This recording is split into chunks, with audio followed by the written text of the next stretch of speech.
I think مجھے obviously یہ تو اللہ میاں کی مرضی ہوتی ہے, بٹ پہلے پلان کر لینی چاہیے تھی فیملی. ہاں, یہ آپ اس لیے فیل کرتی ہیں کہ اب جو خوشی آپ کو ملی یا کسی اور وجہ سے؟ میں اس لیے فیل کرتی ہوں کہ جو محبت میں ڈھونڈ رہی تھی, بے لوس محبت, وہ مجھے زندگی میں اس شیپ میں ملنی تھی, اور یہاں پہ ہی مل سکتی ہے. اصل خوشی آپ کو فیم میں, پیسے میں, کام میں ملتی تھی, مگر اصل خوشی آپ کو اب ملی.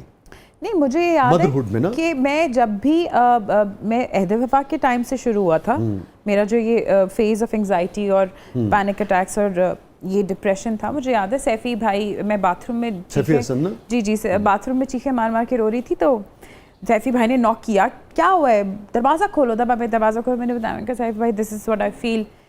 تو انہوں نے کہا کچھ نہیں ہوتا میرا بچہ, اس کا علاج ہوتا ہے اور اس کے بارے میں بات کرو, اور تمہیں اگر ایسا فیل ہو رہا ہے, کس چیز سے فیل ہو رہا ہے, میں نہیں آبویسلی تم سے پوچھوں گا, بٹ ٹاک اباؤٹ اٹ. اس کے لیے تم میڈیسن بھی لے سکتی ہو اور بات کرو کسی ڈاکٹر کے پاس. میں بھی اس طرف نہیں جانا چاہتا, چونکہ میں بہت ہی وہ ایک ایسی چیز ہے آپ کی زندگی کی, کسی بھی شخص کی زندگی کی, مگر جب آپ کے صاحبزادے کی وفات ہوئی اس سے پہلے کی بات ہے؟ جی بہت پہلے. اس سے پہلے کی بات. جی. اچھا, تو پھر میں اس پہ ضرور جاننا چاہوں گا, کیونکہ اس کے بعد تو بالکل ایک اس کے بعد تو بہت ہی, ہاں میں بہت زیادہ. تو یہ اس سے پہلے کیسے ہو گیا اچانک؟ آئی تھنک بہت سارے انہیلڈ ٹراماز ہوتے ہیں آپ کی اندر, جو آپ ان کو فیس نہیں کرتے, زندگی کے ساتھ آپ چلتے رہتے ہیں, تو جب ایک دم سے آپ کو سب کچھ مل جاتا ہے اور پھر بھی کچھ خالی پن لگتا ہے, تو پھر آپ کہتے ہیں یہ کیا پرابلم ہے. آل آف اے سڈن ہوا یا آپ نے اس کو گریجولی فیل کیا؟ نہیں, یہ مجھے یاد ہے, میں وجاہت رؤف کا ہی پروجیکٹ ہے قید, ان کے شوٹ پہ تھی, اور میری ایک ڈسکشن ہو رہی تھی ایک اور سیٹ کے اوپر ڈیٹس کی, تو میں ایک دم سے دہاڑے مار مار کے رونے لگ گئی, اور ہم جیل میں شوٹ کر رہے تھے اور ویسے ہی گرمی تھی آن سیٹ. تو پھر وجاہت رؤف نے پیک اپ کروایا, مجھے ہاسپٹل لے کے گئے, اس کے بعد مجھے 3-4 دن کا انہوں نے آف دیا.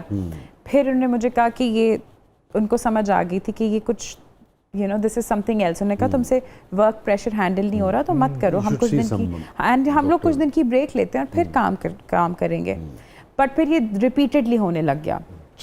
پھر وہ مجھے سمجھ آیا کہ اس کے اوپر I have to focus on this, اور اس کے اوپر بات کرنی پڑے گی مجھے. پھر میں نے اماں کو بتایا, پھر اسد کو پہلے شروع میں سمجھ نہیں آ رہا تھا کہ کیا ہے, میرا جو لاک ہو جاتا تھا. I remember my father in لا, اللہ ان کو جنت نصیب کرے, وہ منہ میں میرا چمچ ڈالتے تھے اور وہ میرا جو کھولتے تھے, کیونکہ میرا جو لاک ہو جاتا تھا بہت زیادہ اسٹریس سے.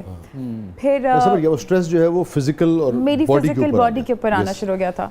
تو بس اس کے بارے میں پھر I started seeing therapist and I started seeing doctors. پھر میں نے ریسنٹلی میری تھراپی, میری جو تھراپسٹ ہیں وہ دبئی میں ہوتی ہیں, ان کے ساتھ بہت بات کی. پھر بیچ میں میں نے ایک کورس لیا ارم سعید کا, جس کا نام تھا 30 Days of Transformation. اس میں بہت سارے میرے ایشوز سامنے آئے جو میں خود حیران تھی کہ مجھے نہیں پتا تھا کہ یہ میں اتنی زیادہ ٹرومیٹک ایکسپیرینسز میں گھسی نہیں ہوں کیری کر کے. And then she sat me down, اور انہوں نے مجھے کہا کہ تم آنکھیں بند کرو اور تم ایسا کرو, وہ جو 6 سال کی بچی ہے جو بھی تمہیں ٹراما فیل ہوا ہے, اس بچی کے پاس جاؤ, اور یہ والی زارا اس زارا کے پاس جائے اور اس کو جا کے اپنی گود میں اٹھاؤ اور کمرے سے باہر لے آؤ. اور یہ مجھ سے ہو نہیں رہا تھا, اور میں رو رہی تھی کہ میں نہیں, میں انہوں نے مجھے کہا آنکھیں بند رکھو, جاؤ, وہ زارا کیا کر رہی ہے, جاؤ اس زارا سے بات کرو, اس زارا کو ٹچ کرو.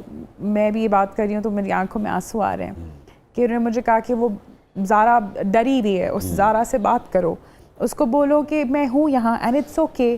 تو وہ جب میں نے کیا تو مجھے ریئلائز ہوا کہ مطلب اتنی ساری چیزیں بچپن سے مجھے اتنی ساری چیزیں افیکٹ کر رہی تھیں, اور وہ کوئی بہت بڑے حادثے نہیں ہیں, کوئی چھوٹی سی ڈانٹ, کسی کمرے میں لاک ہو جانا, اندھیرے میں بیٹھے رہنا, ٹیچر کی کوئی ایسی ڈانٹ جو آپ کو سمجھ, کوئی بھی چیز کسی کا کچھ جی کسی کا کچھ کہنا, کسی کا بہت زور سے چیخنا, کسی کا بہت زور سے رونا.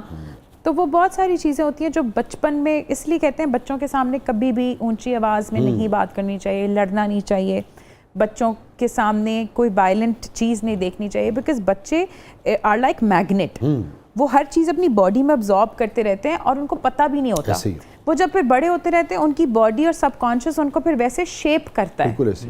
تو وہ یہی ہے کہ کانشیس تو آپ کو پتہ ہے فرائڈ کا بھی کہنا ہے کانشیس آپ کا صرف ہارڈلی 10-15% بالکل باقی سارے کا وہ نیچے ہے. کانشیس تو ٹپ آف دا آئس برگ ہے, باقی سارے کا سارا پری کانشیس ہے, سب کانشیس ہے, انکانشیس ہے, سب نیچے ہے. تو اس کے بارے میں بات کرنا اویئرنیس دینا جو ہے وہ بہت ضروری امپورٹنٹ ہے, بہت امپورٹنٹ ہے. ہیپیسٹ مومنٹ زارا نور عباس صدیقی کی زندگی کا. When I had my daughter, نور جہاں کا. جب میری بیٹی پیدا ہوئی. ماشاءاللہ ماشاءاللہ ماشاءاللہ. یہ فرمائیے کہ کوئی ایسی چیز جو آپ کے ذہن میں ہو کہ یہ کاش ڈیلیٹ ہو جائے یہ واقعہ, یہ منظر, یہ چیز میری زندگی سے. ہاں جی, کچھ لوگوں سے انٹریکشنز جو تھے میں چاہتی ہوں ڈیلیٹ ہو جائیں لائف سے. وہ ان انٹریکشنز نے مجھے بہت دکھ دیا, وہ اچھے انٹریکشنز نہیں تھے. اور مجھے لگتا ہے کہ اگر کوئی کچھ اچھا نہیں آپ کے ساتھ کر سکے تو کچھ برا بھی نہ کرے, کوئی نقصان بھی نہ دے. کوئی ایسی بات جس نے تکلیف دی ہو مگر اس نے پھر فائدہ بھی بہت دیا ہو, یاد رہ گئی ہو, کسی نے ایسے انداز سے کہی ہو یا ایسا جملہ کہا ہو. میری باڈی کے اوپر سب بہت کامنٹ کرتے تھے شروع میں جب میں آئی تھی, تو سب مجھے کوئی کہتا تھا کہ لائپوسکشن کروا لو تم, فٹ لڑکیاں جو ہے نا انڈسٹری میں چلتی ہیں, پتلی لڑکیاں انڈسٹری میں آتی ہیں. پھر مجھے کسی نے کہا کہ یہ وہ کروا لو, وہ جو چن کے ہوتے ہیں ہاں چیزیں وہ کروا لو. بٹ مجھے لگا کہ یہی میری انڈیویجویلٹی کا ایک ایسا پارٹ ہے کہ اگر if I start looking like everybody else then who will I be. اس سے ہاں, لیکن مجھے یہ ہوا کہ I started being fit, میں اپنا خیال رکھنے لگی بہت زیادہ. لیکن ہر دفعہ برا لگتا تھا جب کپڑے پورے نہیں آتے تھے, کیونکہ سب تو ماڈل سائز کے بنا رہے ہوتے تھے. تو دیکھ رہے اس سے لوگوں کو سیکھنا چاہیے کہ کیا ضرورت ہے آپ کو. انڈسٹری میں کچھ لوگوں کو گاڈ کمپلیکس بھی ہوتا ہے کہ وہ جو پاور ہے کہ میں نے اس کو I have given her the validation کہ تم اچھی لگ رہی ہو, یہ میں نے ویلیڈیشن دے دی تو اب یہ اڑ سکتی ہے. بٹ یہ اگر آپ ان سے یہ پاور چھین لیں اور آپ کہیں کہ مجھے فرق ہی نہیں پڑتا آپ کیا کہتے ہیں, میں پھر بھی اڑوں گا یا اڑوں گی, اور میں گر بھی گئی تو ٹھیک ہے لیکن میں تو اڑ رہی ہوں, تو وہ ان کو بھی بہت برا لگتا ہے. پنجابی کے لیے بڑا اچھا لفظ ہے اس کے, خسمانو کھا.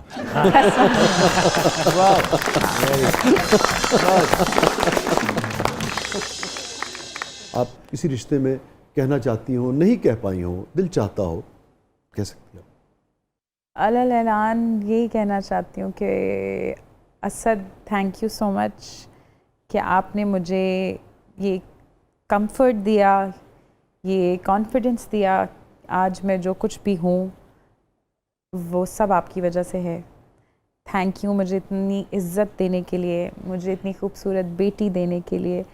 میری دعا ہے کہ آگے بہت سارے سال اسی طرح ہم لڑتے جھگڑتے ہنستے گاتے رہیں. آمین آمین آمین.